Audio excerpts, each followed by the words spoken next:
نیکی یہ نہیں ہے کہ آپ الگ ہو جائیں، نیکی کا بھی تصور یہ نہیں ہے ٹھیک کہ آپ الگ ہو کے کسی غار میں بیٹھ جائیں یا الگ تھلگ ایک جس کو رہبانیت کہتے ہیں، الگ تھلگ ایک گھر لے لیں یا کچھ رہبانیت ہے یا ویسے سوشل بھی رہبانیت۔ ویسے بھی اگر کوئی شخص جو ہے وہ کہے کہ میں الگ تھلگ رہنا چاہتا ہوں، میں کسی کے ساتھ مل جل کر نہیں رہنا چاہتا، تو کسی بھی طور چاہے وہ نیکی کے لیے بھی ہو، اسلام نے اس کو پسند نہیں کیا۔ تو پھر یہ کہ ایک ایسے کام کے لیے یا ایک اپنی طبیعت کی یا وجہ ایک سے ایسے پروفیشن کو اڈاپٹ کرنے کے لیے یا اپنی طبیعت کی وجہ سے اپنے والدین کو ناراض کر لینا اور بالکل الگ تھلگ ہو کے بیٹھ جانا، یہ رویہ اصل میں یہ جو جدید جس کو آپ کہہ لیں، یا خواتین کی چونکہ بات ہو رہی ہے، اور پہلے بھی جو لاش برآمد ہوئی ہے ایک خاتون کی ہے، اور آج پھر یہ جو لاش برآمد ہوئی ہے ایک خاتون کی ہے، تو جی اصل میں جو فیمنزم ہے میں یہ سمجھتا ہوں کہ اسی کے اثرات ہیں۔ اور فیمنزم نے خواتین کو جو یہ تصور دیا ہے کہ باپ بھی اور بھائی بھی اور شوہر بھی یہ آپ کے اوپر پابندیاں لگاتے ہیں، ان پابندیوں سے نکلنا ہی آزادی ہے، تو جو اس آزادی کا پھر شاخسانہ اسی طرح کا ہے، یہ اسی کا نتیجہ ہے کہ نہ آپ کے اوپر کوئی باپ ہے، نہ آپ کے پاس کوئی بھائی ہے، اور نہ آپ کا کوئی شوہر ہے۔ آپ پابندیوں سے آزاد ہو لیں، آپ میرا جسم میری مرضی کہہ لیں، آپ میری زندگی میری مرضی کہہ لیں، تو اس کے نتیجے تو یہی ہوں گے کہ نہ باپ جو ہے میت لینے کو تیار ہے، نہ بھائی اس کو پہچاننے کے لیے تیار ہے، کوئی اس کے لیے تیار نہیں۔ لہٰذا آزادی جو ہے، دراصل آزادی اس بات کا نام ہے کہ انسان لوگوں کی غلامی سے نکل کر اللہ کی غلامی میں آ جائے۔ اصل آزادی یہ ہے، نہ کہ اللہ کا باغی ہو جائے، نہ کہ اللہ کا باغی ہو جائے۔ جب وہ اللہ کا باغی ہوگا تو اصل غلام تو وہ ہے، اور وہ غلام ہے اپنے نفس کا۔ کیا تم نے ایسا شخص کو دیکھا ہے جس نے اپنے خواہش نفس کو اپنا جو ہے وہ الہ بنایا ہوا ہے؟ تو یہ بھی اصل میں ایک بندگی ہے، نفس کی بندگی، میرا دل جو چاہے میں اس نے کرنا ہے۔ تو اس کے پھر نتائج اسی طرح کے نکلتے ہیں۔ اس سے صرف معاشرت ہی برباد نہیں ہوتی، اس سے آخرت بھی برباد ہوتی ہے، اس سے دنیا بھی برباد ہوتی ہے، اس سے دین بھی برباد ہوتا ہے، سب برباد ہو جاتا ہے۔ تو یہ تو اس کا ایک چھوٹا سا اظہاریہ ہے جو ہم معاشرتی طور پر دیکھ رہے ہیں۔ ڈاکٹر صاحب، ایسی اگر کسی کی اولاد نکل آتی ہے یا کوئی رشتہ دار نکل آتا ہے اور وہ اس رستے پر چلتا ہے جو تباہی کا راستہ ہے، ٹھیک نہیں ہے، اچھا ڈاکٹر صاحب، یہ کہ قطع تعلق کر لینا، بالکل ہر راستہ بند کر دینا سمجھانے کا، وَذَكِّرْ فَإِنَّ الذِّكْرَىٰ تَنفَعُ الْمُؤْمِنِينَ، پھر قرابت، یہ جائز ہے شریعت میں؟ نہیں، بالکل نہیں جائز۔ دیکھیں، اگر کوئی بچہ جو ہے وہ آپ غلط راستے پہ چل پڑتا ہے تو والدین کو تو قطعاً منقطع نہیں ہونا چاہیے اس سے، اور اس کو یہ جو عاق کرنے کا تصور ہے یہ بالکل غیر شرعی تصور ہے، اور کسی کو عاق نہیں کیا جا سکتا۔ آپ کہتے ہیں کہ میرے جناب وہ اس کے ساتھ کوئی اب آئندہ کوئی تعلق نہیں رہے گا، 7 سال سے ہمارا تعلق قطع تھا، تعلق منقطع، یہ بات درست نہیں ہے۔ اگر کوئی بچہ کسی غلط سمت پہ ٹر بھی پڑا ہے، وہ کہتے ہیں کہ بچے جو ہے نا، وہ کہتے ہیں کہ ماپے کا ماپے نہیں ہوندے، بچے پتر کا پتر ہو جاتے ہیں۔ یعنی بچے جو ہیں وہ غلط سمت پہ چل پڑتے ہیں، لیکن جو والدین ہیں وہ اپنا کردار نہیں چھوڑتے، ان کو ہمیشہ اپنے کردار پر رہنا چاہیے۔ اور یہ بہت ہی بری بات ہے کہ والدین کہیں کہ ہم نے اس سے قطع تعلق کیا ہوا تھا۔ دیکھیں، اگرچہ یہ بظاہر بڑی نیکی محسوس ہوتی ہے اور لوگوں نے بڑی غیرت محسوس ہوتی ہے کہ تو انہوں نے کہا کہ جناب ہم تو اس کے کردار کی وجہ سے اس سے بالکل الگ تھلگ تھے، یہ بالکل غلط بات ہے۔ اس کا جیسا مرضی کردار ہو، دیکھیں ایک غلط آدمی ہے، اس غلط آدمی کی وجہ سے آپ کے سارے فرائض ساقط نہیں ہو جاتے، آپ کے سارے فرائض ویسے کے ویسے پڑے ہوئے ہیں، اور بلکہ ایک فریضہ ایڈ ہو جاتا ہے اس کے اندر کہ آپ نے اس کو سمجھانا بھی ہے، اس کی خیرخواہی کرنی ہے، اور اس کو آپ ٹھیک راستے پر لانا ہے، یہ آپ کے فریضے کے اندر یہ ایڈ ہو جاتا ہے۔ لہٰذا وہ بھائی ہو یا باپ ہو، قطعاً اس سے قطع تعلق نہیں کر سکتا، بلکہ ان کو چاہیے تھا اس وقت جب وہ غلط راستے پہ چلی تھی اگر اس کے ساتھ خیرخواہی کرتے۔ دیکھیں، میں تو ہمیشہ کہتا ہوں کہ آج کل کے والدین، ہمیشہ کے والدین کے لیے ضروری تھا، اور آج کل کے والدین کے لیے تو بہت ہی زیادہ ضروری ہے کہ وہ بچوں سے اتنا پیار کریں کہ بچے اپنا سب سے زیادہ خیرخواہ اپنے والدین کو سمجھیں۔ بہت اہم بات۔ جب تک آپ اپنے بچوں کو یہ سمجھانے میں کامیاب نہیں ہو جاتے کہ میرا سب سے، اس دنیا میں سب سے زیادہ جو خیرخواہ ہے وہ میرے والدین ہیں، جب تک آپ یہ سمجھانے میں کامیاب نہیں ہو جاتے، اس کا مطلب آپ ناکام والدین۔ اور ڈاکٹر صاحب، یعنی جب زمانہ دھتکار دے گا تو یہ سینہ پھر بھی حاضر ہوگا، یہ گود پھر بھی حاضر ہوگا، یہ تو نہ بند کریں آپ۔ دیکھیں، سب سے زیادہ ماں اور باپ ہی تو ہوتے ہیں، اور کیا ہوتا ہے۔ لہٰذا میرا خیال ہے اس میں جو جتنا غلط ہوا، اس بچی نے جو غلط کیا اس نے جو بھی راستہ اپنایا اس کا طریقہ کار غلط تھا، اس کا رویہ غلط تھا، اس کا نظریہ غلط تھا، سب کچھ غلط کہا جا سکتا ہے، لیکن والدین ہوتے ہیں ان کو بہرحال اس کے ساتھ جو ہے وہ رابطے میں رہنا چاہیے تھا اور اس کی اصلاح کی کوشش کرتے رہنا چاہیے تھا، اور آئندہ بھی جہاں کہیں بھی گھر گھر میں یہ مسائل ہیں، بچے بچیاں جو ہیں ایسے لگتا ہے جیسے والدین کے ہاتھ سے نکل رہے ہیں، تو دیکھیں ان کو سمجھانا، ان کو راہ راست پہ رکھنا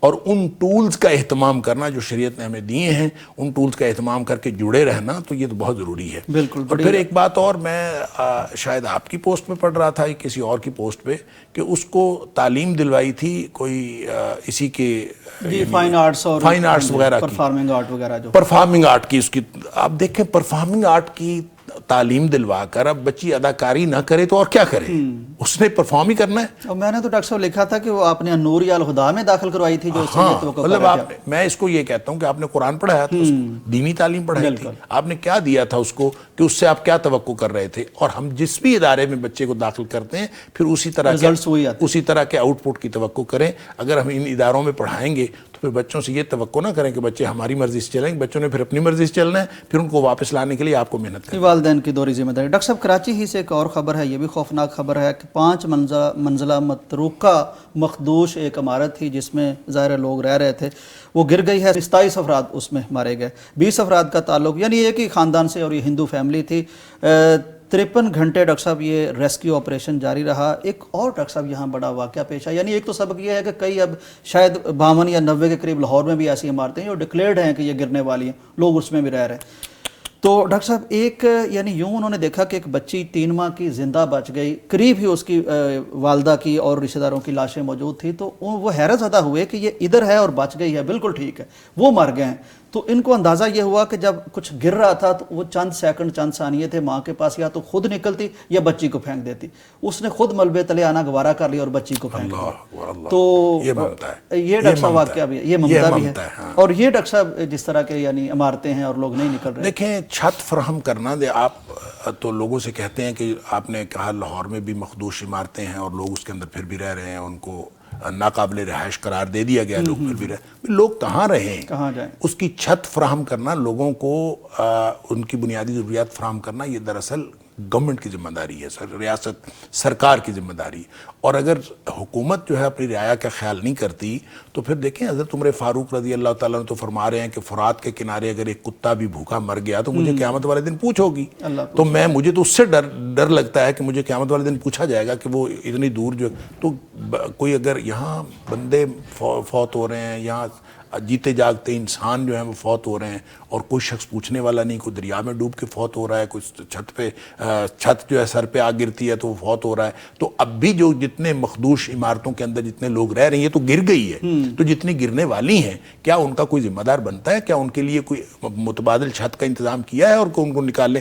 سمپلی کہہ دینا کہ یہ عمارت گرنے والی یہاں سے نکلے، وہ نکل کے کہاں جائیں؟ لوگ کہیں نہیں جائیں گے، لوگ مر تو جائیں گے۔ ڈاکٹر صاحب پنجاب حکومت کی طرف سے اپنا گھر اپنی چھت ٹائپ کچھ ایسی اسکیمیں چل تو رہی ہیں، کچھ وہ دے رہے ہیں، یعنی کہ لون بھی دے رہے ہیں تاکہ لوگ گھر بنا سکیں، کچھ بنے بنائے نہیں، بہت اچھا ہے اگر اس طرح کا کوئی بھی انیشیٹو کسی بھی گورنمنٹ نے لیا ہے، بہت اچھی بات ہے، لیکن اس کو اکراس دی بورڈ ہر ایک تک پہنچنا چاہیے، اور تمام جو یعنی رعایا میں سے اور عوام الناس میں سے جتنے لوگوں کے پاس چھت نہیں ہے سب کو چھت مہیا کرنی چاہیے۔ جب یہ اس طرح سے زیادہ ہو جائے گا تو پھر یہ خود بخود یہ مسئلہ حل ہو جائے گا کہ لوگ مخدوش عمارتوں میں نہیں رہیں گے۔ مخدوش عمارتوں میں بیچارے رہتے ہیں مجبوری کی وجہ سے۔ کتنے معاملات ہیں جس میں حکومت جو ہے وہ عرصہ حیات تنگ کرتے جا رہی ہے عوام کا، تو عوام اس طرح سے یعنی زندگی مشکل ہو گئی۔ اب اس مشکل زندگی میں عوام کدھر جائے؟ اس کے پاس رہنے کے لیے چھت نہیں ہے، اس کو کھانے کے لیے پیسہ نہیں ہے، اس کے پاس روزی نہیں ہے، کھانا نہیں ہے، بل دینے کے لیے پیسے نہیں ہیں، وہ کیا کریں؟ تو ان حالات میں یہ کہنا کہ وہ کیوں رہ رہے ہیں یہ تو سوال ہی غلط ہے۔ اب آپ ان کو متبادل فراہم کر دیں تو پھر ان کو کہیں کہ وہ کیوں رہ رہے ہیں تو پھر یہ بات ہے۔ بہرحال ذمہ داری یہ صرف حکومت کی ہے، اور یا پھر جو مخیر حضرات اس علاقے کے اندر رہتے ہیں، تُؤْخَذُ مِنْ أَغْنِيَائِهِمْ فَتُرَدُّ إِلَىٰ فُقَرَائِهِمْ، جن کی زکوٰۃ بنتی تھی اور وہ زکوٰۃ میں سے دے کر ان کو کیوں نہیں غریبوں کو اس قابل کر دیتے کہ غریب اپنے پاؤں پہ کھڑے ہو جائیں؟ تو یہ ان مخیر حضرات کی بھی ذمہ داری ہے یا حکومت کی ذمہ داری ہے، اور جس کی جتنی ذمہ داری ہے وہ قیامت والے دن بھگتے گا۔ بالکل صحیح۔